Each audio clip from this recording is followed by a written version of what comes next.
decían ayer los manifestantes en esa plaza de Colón. ¡Vote! ¡Aquí no hay rebote! ¡Vote! ¡Aquí no hay rebote! Vamos a darnos un abrazo un poquito, venga, un abrazo.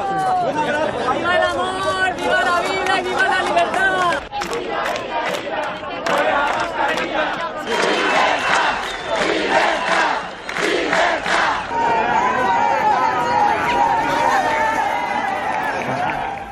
También decían cosas como lo que mata es el 5G o la vacuna de Bill Gates, por el culo os la metéis. Mario Viciosa, periodista de Neutral.es. ¿Qué tal, Mario? Muy buenas tardes. ¿Qué tal? Muy buenas tardes, María. Ninguno de los eslóganes tiene base científica alguna, ¿no? No, y además yo con estas cosas recuerdo mucho una conversación con la viróloga del CSIC, Margarita del Val, que ya por marzo decía, esto casi va implícito a cualquier epidemia, cualquier crisis de salud.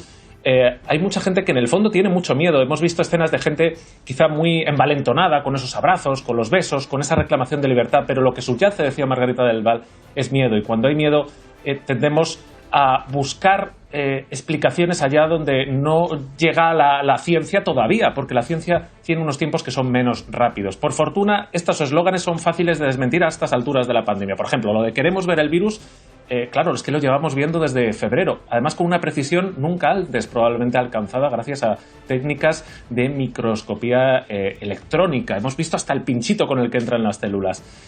Bote, aquí no hay rebrote. Bueno, solo hay que echar un vistazo a las cifras. Evidentemente, si no quieres creértelas, pues claro, hasta que no lo experimentas en tu cuerpo, es decir, no existe, pero eso ya es un acto de verdadera fe.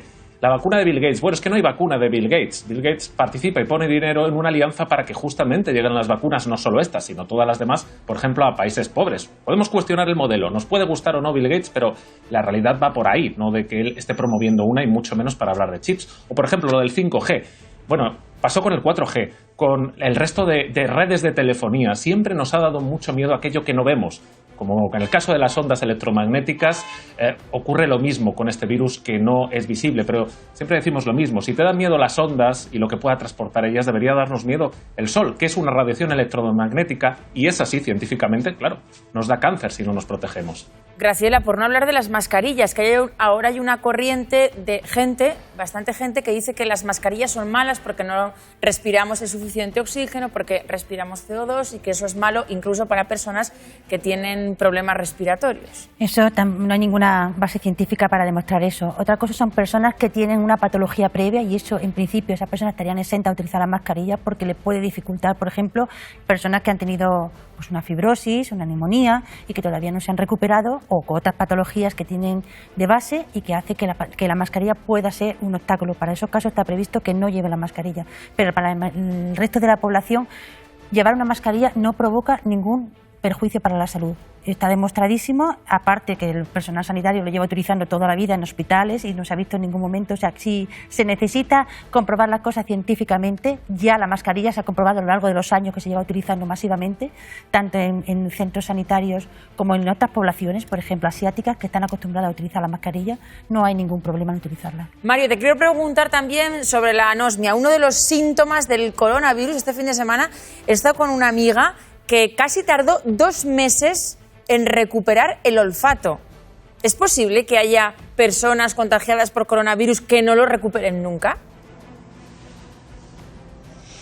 Incluso más de 2 meses. Es una pregunta también que nos hacen recurrentemente. Fíjate que decimos, hay mucha gente que ante el miedo, ante el estupor, busca en Internet. Bueno, Neutral.es también es Internet. A veces nos preguntan, y la diferencia entre buscar en un canal de YouTube de dudoso origen y en Neutral, por ejemplo, es que aquí hay un método. Buscamos y preguntamos. Y claro, esta pregunta también nos la hemos hecho muchos. ¿Recuperaremos el olfato? Bueno, pues allá donde hemos preguntado a la gente que lleva muchos años, por cierto, rehabilitando el olfato de gente que lo ha perdido por otras causas, nos dicen no, parece poco probable. El olfato se recupera en general. Por ejemplo, cuando hay un traumatismo, un accidente, problemas cerebrales, se pueden llegar a tardar muchos años en recuperar, pero en general con enfermedades víricas se suele recuperar sin mayor problema. Lo normal es que aparezca en el 80% de los casos de una manera espontánea, en un momento dado. Puede tardar más o menos. En otros, cuando ya pasamos de 2 meses, como en el caso de tu amiga, pues conviene empezar a rehabilitar. Y contamos el caso de una persona conocida que nos decía, bueno, es que a mí ya me ha dicho el médico que tengo que empezar a entrenarme con determinados olores en casa. Hay incluso kits de entrenamiento. ¿Qué es lo que ocurre con la anosmia del COVID? Bueno, pues al parecer hay varios niveles de problemas. Unos en la parte en que conecta el fondo de nuestra nariz, por así decirlo, ese tapiz, con el cerebro. Ahí se destruyen algunas células de apoyo, que no las neuronas. Al principio se creía que sí, eso era más complicado, eso es una buena noticia. No se destruyen en sí mismas esas neuronas que conectan con el cerebro, y también se puede producir en las primeras fases de la infección una inflamación en el bulbo olfativo. Todo eso, afortunadamente, parece recuperable sin demasiado problema, aunque a veces es persistente, lleva tiempo y requiere, como decimos, un cierto entrenamiento o rehabilitación. Mario, también tenemos que hablar hoy de vacunas porque